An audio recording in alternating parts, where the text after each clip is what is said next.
Hello friends, तो कैसे हो आप लोग। आज मैं एक्सप्लेन करने वाला हूँ लुकिज्म के एपिसोड नंबर 6 को। तो जिन्होंने भी इससे पहले के 5 एपिसोड को नहीं देखा है वो लोग चैनल से जाके उन्हें चेकआउट कर लीजिएगा। तो पिछले वीडियो के लास्ट सीन में हमने देखा था कि तक्वंग अपने ऑडिशन के लिए आया था, लेकिन इसके साथ वो लड़के भी आए थे जो कि तक्वंग को बुली किया करते थे। लेकिन तक्वंग के पहले उस लड़के का नंबर आ जाता है, जिस वजह से वो यहाँ पे ऑडिशन के लिए चला जाता है। तो दोस्तों यहाँ पे इस लड़के का नाम है हॉबिन, तो मैं इसे हॉबिन बोल के ही पुकारूंगा। तो खैर चलिए अब इस एपिसोड के बारे में जानते हैं। Fire spreading all around my room. My world's so bright, it's hard to breathe, but that's alright. Hush.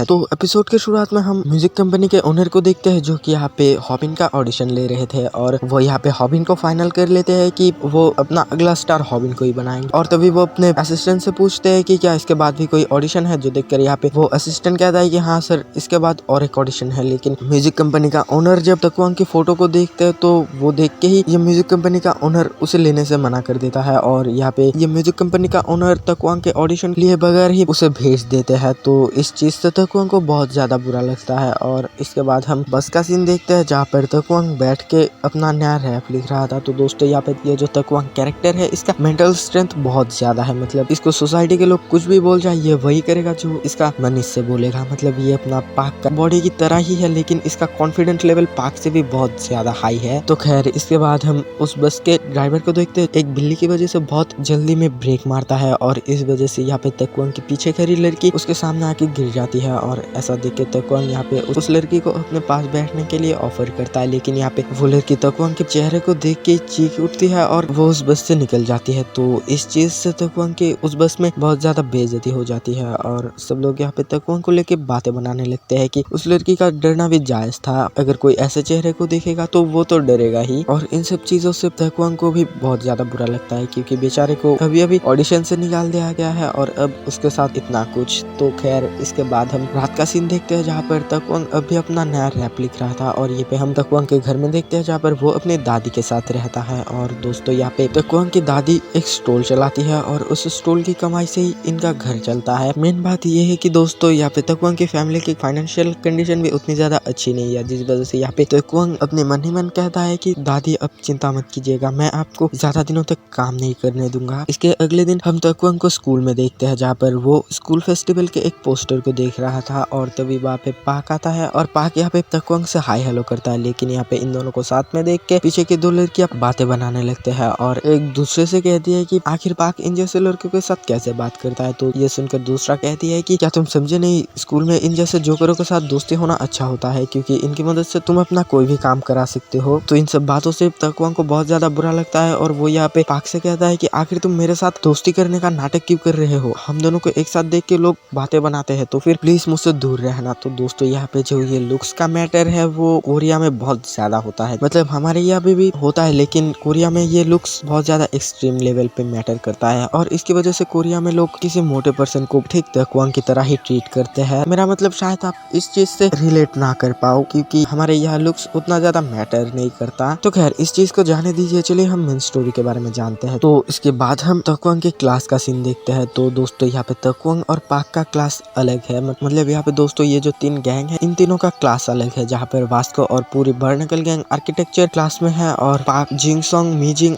ये लोग फैशन डिजाइनिंग क्लास में, और तक्वंग, हॉबिन और उसकी गैंग वोकल क्लास में। तो दोस्तों आई होप कि आप समझ गए होंगे। तो तभी हम तक्वंग को देखते हैं जो कि अपने सीट में बैठ के अपने लिए नया रैप लिख रहा था, लेकिन तभी वहाँ पे हॉबिन पहुंच जाता है, और हॉबिन यहाँ पे तक्वंग को बहुत बुरी तरह से मारता है, और उसके रैप लिखने वाले नोट में पैर रख देता है, और वो यहाँ पे तक्वंग से कहता है कि क्यों मोटे, तुझे बहुत चर्बी चढ़ी है, कल किस वजह से तू वहाँ पे ऑडिशन के लिए गया था। जो देख के यहाँ पे और एक कहता है कि अरे हॉबिन क्या बोल रहे हो, ये मोटा भी कल ऑडिशन के लिए गया था। जो देख कर यहाँ पे हॉबिन कहता है कि हाँ ये मोटा बिगल ऑडिशन के लिए गया था, लेकिन उन्होंने इसके शक्ल को देख के ही इसे बाहर निकाल दिया। और वैसे मोटे तू ये रैप लिख कर भी क्या कर लेगा, तुझे तो लोग ऑडिशन ही नहीं देने देते। तो तभी और एक लड़का हॉबिन से कहता है कि हॉबिन बस बहुत हुआ, इसे जाने दो, वैसे भी अगर तुम इसे और मारोगे तो रो देगा। लेकिन तभी और एक कहता है कि नहीं, इसे इसकी औकात पता होना चाहिए। और इसके बाद हॉबिन और ये लड़के तकवांग को बहुत बुरी तरह से मारते हैं और इसके बाद उनका जब इससे मन भर जाता है तो वो लोग वहाँ से चले जाते हैं। तो स्कूल खत्म होने के बाद हम तकवांग को देखते हैं जो कि स्कूल फेस्टिवल के पोस्टर के सामने खड़ा हुआ था और तभी वो वहाँ पे सिंगिंग कंपटीशन का एक फॉर्म लेके चला जाता है। तो इसके बाद तकवांग अपने दादी के स्टॉल के सामने आता है और यहाँ पे उसकी दादी उसको कुछ खाने के लिए बोलती है, लेकिन तकवांग यहाँ पे कहता है कि नहीं दादी रहने दीजिए, ये सब कुछ बेचने के लिए है। लेकिन तभी वहाँ पे तकवांग के पीछे हॉबिन और उसके दोस्त आ जाते हैं और हॉबिन को देख के तकवांग की दादी हॉबिन से पूछती है कि बेटा क्या तुम तकवांग के दोस्त हो? जो देखकर यहाँ पे हॉबिन कहता है कि हाँ हम इसके दोस्त हैं, हम एक ही क्लास में पढ़ते हैं। तो ऐसा देख के तकवांग भी हाँ बोलता है। लेकिन अगले ही पल तकवांग की दादी उनसे पूछती है कि बेटा तुम लोगों को शायद भूख लगी होगी, क्या तुम्हें कुछ खाना है? जो देखकर यहाँ पे ये सारे भूखकर तकवांग की दादी के स्टॉल के ऊपर टूट पड़ते हैं और वो लोग यहाँ पे सब कुछ सफा चट कर जाते हैं, मतलब कुछ भी नहीं छोड़ते। और ऐसा देख के तकवांग को बहुत ज्यादा बुरा लगता है कि ये बेचने के लिए थे और जिस वजह से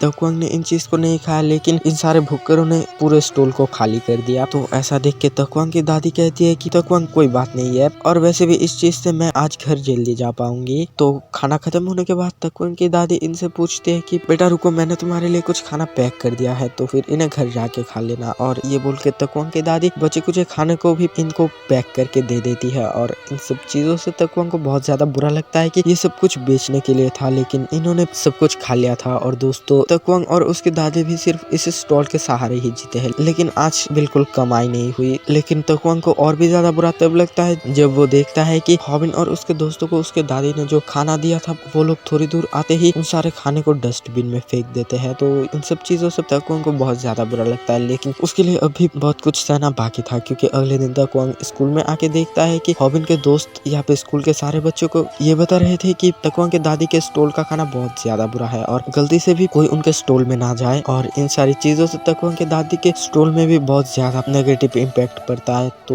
इन सब चीजों से तकवांग को बहुत ज्यादा बुरा लगता है। तो इन सब चीजों से हटके सीन शिफ्ट होता है पाक और जीहो के पास, जहाँ पर हम पाक और जीहो को देखते हैं जो कि कैंटीन में खाना खत्म होने के बाद कैंटीन से लौट ही रहे थे। लेकिन तभी ये लोग देखते हैं कि वहाँ पे हॉबिन और उसके दोस्त मिलकर तकवांग को बहुत बुरी तरह से मार रहे हैं। और यहाँ पे मारने के बाद हॉबिन तकवांग को उनके लिए खाना लाने के लिए बोलता है और तकवांग को कहता है कि इस खाने का बिल भी तुझे ही भरना होगा। लेकिन दोस्तों यहाँ पे अगले पल हॉबिन अपना टांग रख के तकवांग को वहीं पे गिरा देता है और वो यहाँ पे इसके बाद तकवांग को मारते हुए कहता है कि खाना क्या तेरा बाप का था जो फेंक दिया, इतने सारे खाने को वेस्ट क्यों किया, जा जाके दोबारा हमारे लिए खाना ले आ। और तभी हम जीहो के पास देखते हैं जहाँ पर जीहो पाक से कहता है कि तुम्हारे साथ दोस्ती होने से पहले मेरा भी हालत कुछ ऐसा ही था, लेकिन जब से हम दोनों दोस्त बने हैं तब से मेरे साथ ऐसा होना बंद हो गया है। तो तभी हम पाक के पास देखते हैं जहाँ पर पाक सोच रहा था कि मैंने मेरा पिछला स्कूल इन्हीं सारी चीजों की वजह से छोड़ा था। हम लोग जब इस दुनिया में कदम रखते हैं तभी कोई ना कोई हमारी औकात फिक्स कर देता है और आने वाला वक्त भी हमें उस औकात से ही ट्रीट करता है। मेरे साथ अब ऐसा नहीं होता क्योंकि मेरा रंग रूप सब कुछ बदल चुका है, लेकिन यहाँ आने के बाद ये मैं बखूबी समझ चुका हूँ कि हमेशा मैं जहाँ पे जाऊंगा वहाँ पे कोई ना कोई मेरी तरह जरूर होगा जो मेरे ही जैसे उस जुल्म का शिकार होगा। और तभी पाक को अपनी माँ की बात याद आने लगती है जहाँ पर उसके माँ ने कहा था कि मेरे बेटे का ख्याल रखना। और इस चीज से पाक समझ चुका था कि अगर उसके जैसा हैंडसम लड़का इन जैसे लड़कों के साथ रहेगा तो इनका लाइफ और ज्यादा अच्छा हो जाएगा, जिस वजह से यहाँ पे पाक डिसाइड करता है कि वो यहाँ पे तकवांग को बचाएगा। और इसीलिए पाक अपने प्लेट को जीहो के हाथ में थमा देता है और जीहो को कहता है कि जीहो मेरी प्लेट को थोड़ी देर के लिए पकड़, मैं बस अभी आया। और ये बोल के पाक तकवांग की तरफ चला जाता है। लेकिन अगले पल हॉबिन पूछता है कि आखिर तुम दोनों को क्या प्रॉब्लम है। और तभी पाक अपने साइड में जियोल को भी देखता है और तभी हॉबिन का एक साथी बोलता है कि तुझे बोला था ना अपने काम से काम रखना। और तभी और एक कहता है कि पाक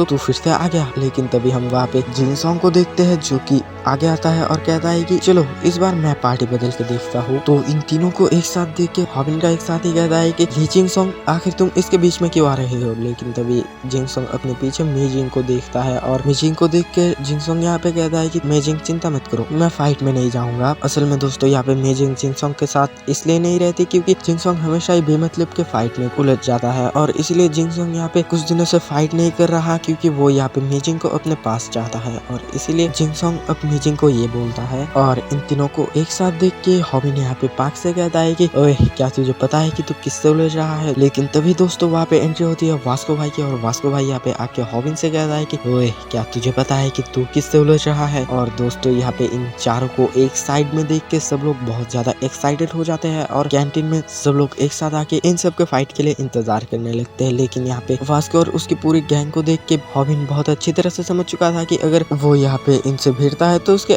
लगने वाले हैं, जिस वजह से यहाँ पे हॉबिन अपने प्लेट के ऊपर गुस्सा दिखाते हुए वहां से चला जाता है। लेकिन दोस्तों इसके अगले ही पल हम वास्को भाई को देखते हैं जो यहाँ पे पाक को कहता है कि ओए हमारी फाइट अभी खत्म नहीं हुई है और ये बोलकर वो यहाँ पे पाक को चैलेंज कर देते हैं। लेकिन तभी वहाँ पे जिन चला आता है और जिन यहाँ पे वास्को भाई से कहता है कि वास्को अभी नहीं, ये लड़ाई करने का वक्त नहीं है। और तब जिनसोंग भी वास्को भाई से कहता है कि ये लड़ाई करने का सही वक्त नहीं है, तो फिर आज के लिए इसे जाने दो। और इन सब बातों से वास्को भाई शांत हो जाते हैं और वो यहाँ से चले जाते हैं। तो इसके बाद जिनसोंग मिजिंग को देखता है और कहता है कि तुमने देखा यहाँ पे सब लोग लड़ने पे उतर आए थे लेकिन मैंने इन सबको शांत कर दिया। मतलब यहाँ पे ये अपने बंदे के ऊपर लाइन मार रहा था। तो इसके बाद हम तकवांग को देखते हैं जो कि वहां से चला जाता है, लेकिन वो वहीं पे अपने उस फटे हुए फॉर्म को छोड़ जाता है। तो इस चीज को पाक देख लेता है और वो उस फॉर्म को अपने साथ ले जाता है और इसके अगले दिन वो उस फॉर्म को जोड़ के तकवांग को लौटा देता है। लेकिन तकवांग समझ रहा था कि पाक उसकी मदद से इस पूरे क्लास में हीरो बनने की कोशिश कर रहा है, जिस वजह से तकवांग यहाँ पे पाक को उल्टी सीधी बातें बोल के वहां से चला जाता है। तो स्कूल खत्म होने के बाद हम हॉबिन और उसके दोस्तों को देखते हैं जो कि यहाँ पे तकवांग को फिर से बुली कर रहे थे और वो लोग यहाँ पे तकवांग को बहुत बुरी तरह से मारते हैं और उसका जो रैप लिखने वाला नोट था उसे भी फाड़ के वहां से चले जाते हैं। और वही दूसरी तरफ हम पाक के पास देखते हैं जहाँ पर हैनल पाक से पूछती है कि पाक तुम शाम को क्या कर रहे हो, जो देखकर यहाँ पे पाक कहता है कि असल में वोकल क्लास वालों से लड़ते हुए टीचर ने मुझे देख लिया था, जिस वजह से टीचर ने स्कूल के बाद मुझे अकेला रुक के हमारे क्लास सफाई करने का पनिशमेंट दिया है। जो देखकर यहाँ पे हैनल कहता है कि ये तो बुरा हुआ। लेकिन तभी पाक अपने स्कूल फेस्टिवल के एक पोस्टर को देखने लगता है और ये देख के हैनल यहाँ पे कहती है कि स्कूल फेस्टिवल का पोस्टर है, क्या तुम इसमें पार्टिसिपेट करना चाहते हो? बस तुम एक बार हाँ बोल दो, फर्स्ट प्राइज तो तुम ही जीतोगे। लेकिन इसके बाद पाक इस चीज से मना करके अपना काम करने के लिए चला जाता है। लेकिन तभी पाक को हैनल की बोली बातें याद आने लगती है, जहाँ पर पाक सोच रहा था कि इससे पहले कभी मुझे किसी ने स्कूल फेस्टिवल के बारे में नहीं बोला था और इससे पहले जब भी मैंने स्कूल फेस्टिवल में हिस्सा लिया था तब मेरी बेइज्जती ही हुई है। और इन्हीं सारी बातों को याद करके पाक यहाँ पे गाना गाने लगता है और पाक की वॉइस बहुत ज्यादा अच्छी थी और इस चीज को तकवांग भी सुन लेता है। और पाक यहाँ पे बहुत जोर जोर से गाना गा रहा था, जिस वजह से ये आवाज तकवांग के कानों तक पहुंच जाती है और तकवांग उस मीठी आवाज को फॉलो करते हुए फैशन डिजाइनिंग क्लास में पहुंच जाता है और वो यहाँ पे देखता है कि पाक ये गाना गा रहा है, जिस चीज को देख के तकवांग को बहुत ज्यादा हैरानी होती है कि पाक गाना भी गा सकता है। लेकिन तकवांग को देख के पाक शर्मा जाता है और वो अपना गाना स्टॉप कर देता है। लेकिन तभी अगले ही पल तकवांग हिचकिचाते हुए पाक से पूछता है कि क्या तुम मेरे साथ ये गाना स्कूल फेस्टिवल में गा सकते हो। और इसी के साथ एपिसोड 6 ये पे खत्म होता है। मैं मिलूंगा आपसे एपिसोड 7 के साथ, तब तक के लिए